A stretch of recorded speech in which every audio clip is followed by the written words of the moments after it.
अस्सलाम वालेकुम।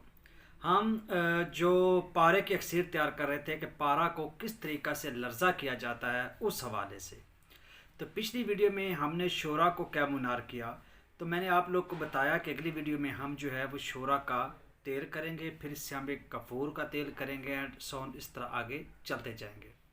तो आज की वीडियो में हमने शोरा को तेल करना है। अब वो जो शोरा, कलमी शोरा जो आपने कैमुनार किया है वो आप ले लें, उसको एक प्याले दो प्याले ले लें, उसको अच्छे तरीके से गिल हिकमत करके उस प्याले में आप जो है वो कलमी शोरा जो कैम किया हुआ है वो रख दें। रखने के बाद उसको बंद कर दे, उसके लब जो हैं वो बंद कर दे और खुश्क करें। अब 1 गज़ गहरा 1 गज़ चौड़ा ये आप जो है ना एक गड़ा खोदें, यानी बड़ा सा गड़ा खोद लें। कम से कम 1 गज़ जो है यानी 3 फीट लगभग वो गहरा होना चाहिए और 2.5 फीट जो है वो चौड़ा होना चाहिए।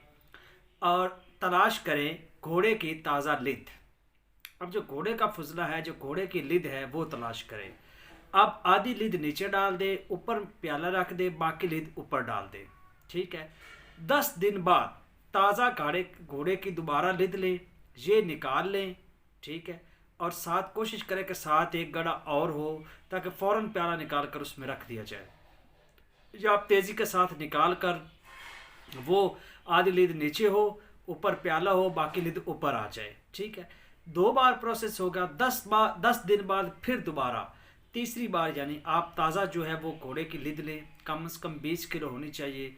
आधी नीचे, बीच में प्याला, आधी ऊपर। तेज़ी से काम करना है कि प्याले को हवा ना लगे।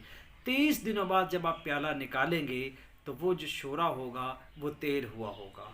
इस तेल को संभाल कर रखें। अगली वीडियो में कपूर बनाने में ये हमारे लिए हेल्पफुल होगा और इससे हम आगे अपनी मंजिल जो हम पारे की एक अक्सर तैयार कर रहे हैं उसके लिए मुआवन होगा। शुक्रिया।